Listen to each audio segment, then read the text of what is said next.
like I grew up saying like, yo, I'm, rolling around trying to gangbang with some of my homies, but I also was like, man, I gotta do good in school. My mother gonna whoop me, So I had to give all those aspects, and eventually I was able to kind of put that together and be like, okay, well, this is who I am, and this is who I am. I don't have to be like one thing to just be black. I don't have to be like one thing to be just Muslim. If I'm a Christian, but I'm saying I don't have to be one thing like, and let that one thing define me. And I had to learn that just, especially being a rap dude, like when cats be like, yo, you're a rapper, they automatically put you in a box. You gonna come late, you gonna be smoking blunts, that's just what they automatically think. I'm talking about when it comes to movie production and all that, that's what they would think. And but you break out of those boxes by just knowing who you are and dealing with the authenticity and truth, and knowing that we all in the journey. I'm still learning who I am. I'm like going through things, digging in my past, figuring out things about myself. And if we don't let our children know that, it's gonna always be, you're gonna always be learning new things about you. Don't beat yourself up if you made these certain types of mistakes. Just don't keep repeating them. Then we ain't doing a good job of parenting. But I feel like we there now. And we know that mental health, as you said, is part of the things that we should be addressing within our families, therapy, and just spiritual support. We forget to talk about God, and I'm like, man, God is the beginning and the end for us.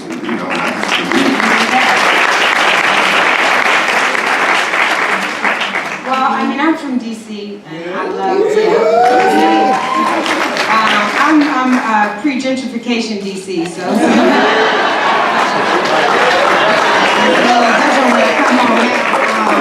But the beautiful part about growing up is that I did go to predominantly, white school. There were probably 6 of us, and we sat together. It wasn't a problem. Everybody knew. You see somebody black, you're like, let's welcome her. But being in that environment, I was never really confused because I still lived in a city where I saw, black people like with great jobs and being like, I'm a G11, you know what I mean? Like having great jobs, and I also saw drug dealers, drug users, but I didn't see black people in one facet of life. There were so many different vibrations that we had. And so, and then I had my brothers, like if I came home and I talked, too articulate, they'd be like, hey, you still are. And I'd be like, wait a minute. But, it was good because it was grounding and it connected me, and I had my friends, but I also, I would be like this world and that world. I could just be very comfortable and excited about being, a black girl, because my mayor was black, you know what I mean? Like his wife was black. I was like, wow, black people are doing it. And I think that was what was so unique about Washington, D.C. You know what I mean? And my brothers, they didn't have nothing else to date but black women, and they loved them. I remember the first time I went to New York and I saw a black dude dating a Puerto Rican. I was like, what's that? I was in DC, and I was like, and that was like all different, sizes, shapes, colors, complexions, and it was, so it was always like pretty incredible to me. And DC still has a black mayor, a black woman mayor. My friend, man, Muriel Bowser, we grew up together, so yeah, and still doing it. Yes, and Russell, you're from Oakland. I am. I get to spend some time in Oakland, but this I was there pre-gentrification too. Yeah. I was getting ready to say, Oakland is dealing with it always. Homogenized milk.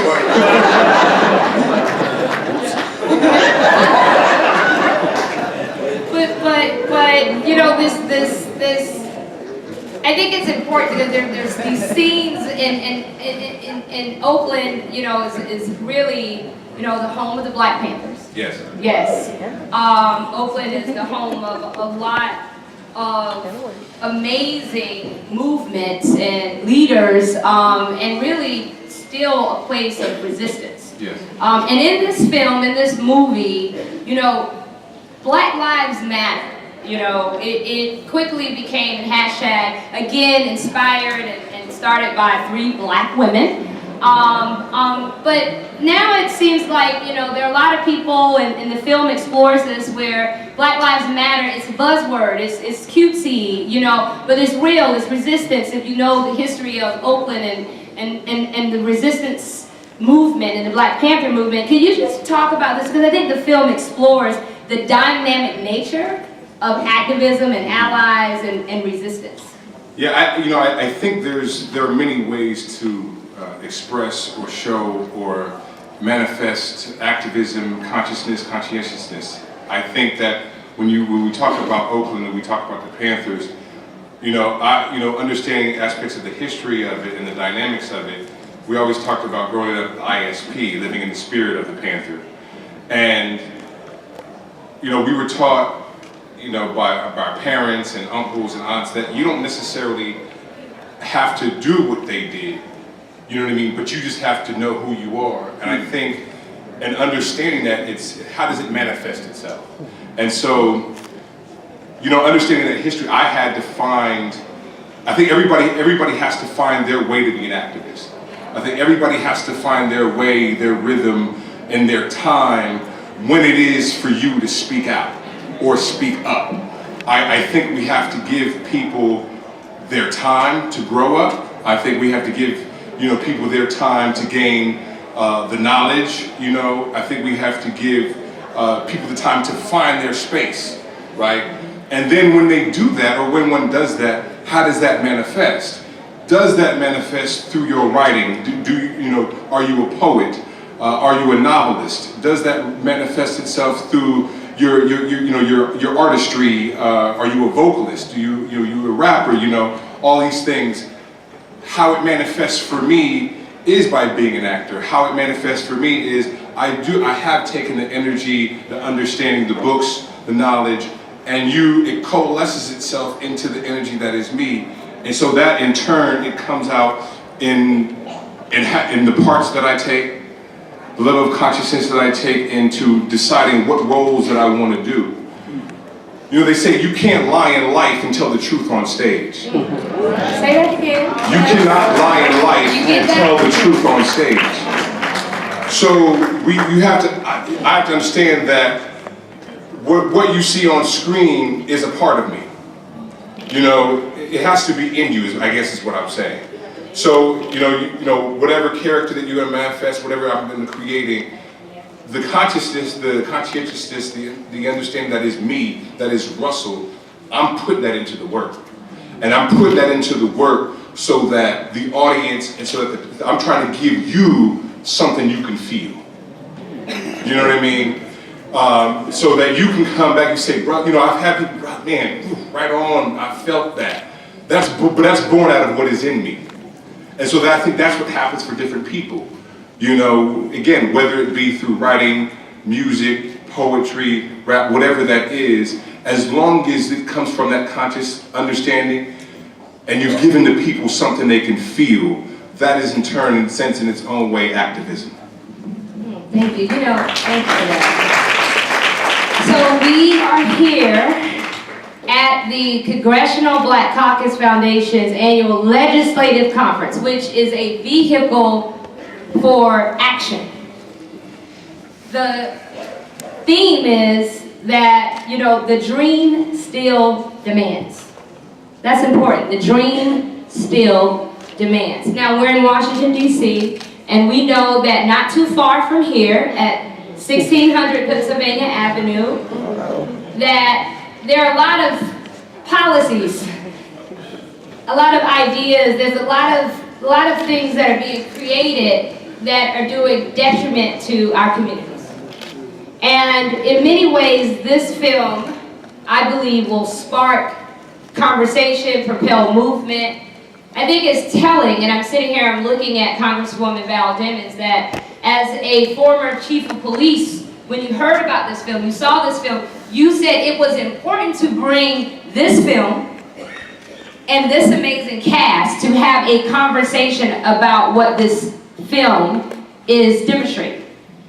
But it's important, I want to get in and talk about, in this time, in this moment, in this country right now, we are under attack. Like, let's be very real. We are under attack, and this is an opportunity. We have an election year, and this is a nonpartisan conference, but it's important that we vote, that we speak up, that we take action, and I think that this film can do that. And I really want to just talk about just the importance from your perspectives as artists, as influencers, the importance of activism, the importance of voting, the importance of being the change that we demand in our communities. Well, one like really life-enhancing moment for me was getting to be a part of the movie Selma. And our first rehearsal, for the film, we sat down with Ambassador Andrew Young, and he was like, we were all standing around him, and he said, "What are you willing to die for? Live for that." He said that was our philosophy of the civil rights movement, is we were willing to die for freedom and justice and equality, so we live for it every day. And that night I went home and was like, man, okay, I got my foundation, I rap these conscious songs, and I'm doing okay, but am I really living for a purpose that I say? Like, when I say I'm doing it for the people, am I doing it for the people? What am I doing for the people?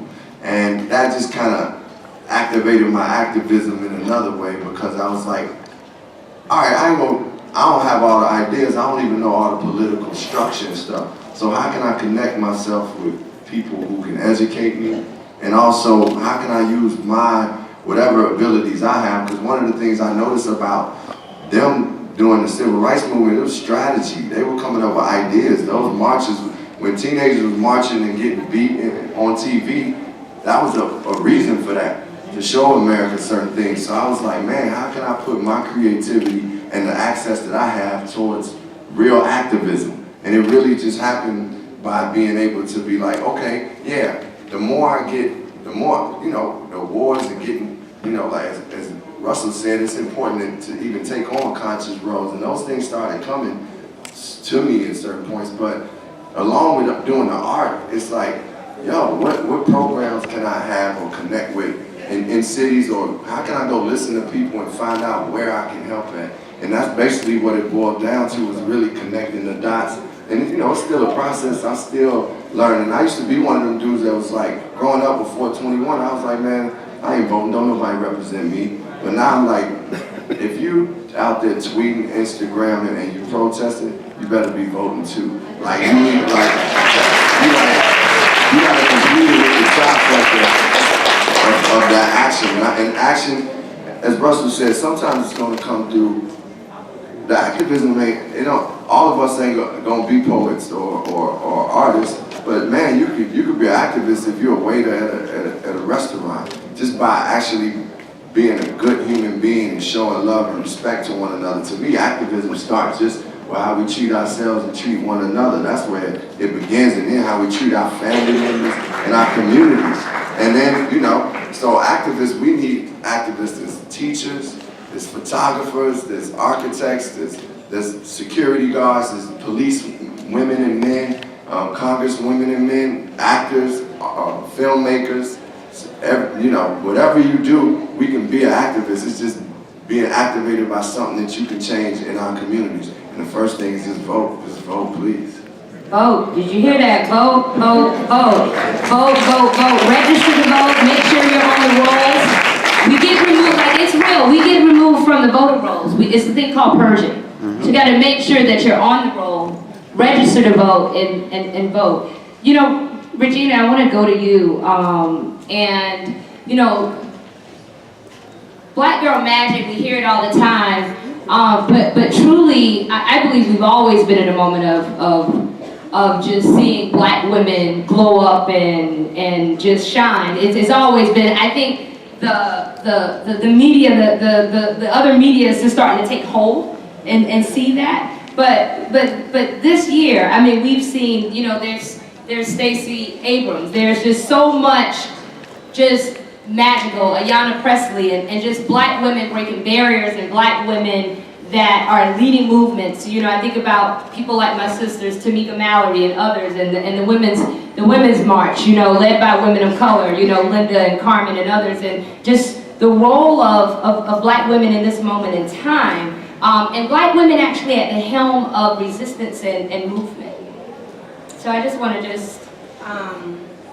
you know, I mean, I will say, you know, Black women, you know, we birth babies and we birth movements, you know, and how we do that in so many ways, and I feel like we create a tone, you know, we create an energy, you know, we have I remember my neighbor, Persian dude, he said to me when I was at his house, he said, you know, if I were a Black woman, I'd run the world. And I was like, what? And he said, yeah, because the intuition, the divine intuition and divine guidance that you all have, we don't have it. And I think in this time, we're tapping into that. We're trusting that. You know what I mean? And what will come out of that will be shift we see in elections. I mean, even what happened, I think they talked about it in Alabama. You know what I mean? We will show the deciding factor that we have always been. And so I always encourage Black women, your voice is so incredible. And you know what? Everyone, we all want to hear it. I want to hear it. You know, our men want to hear it.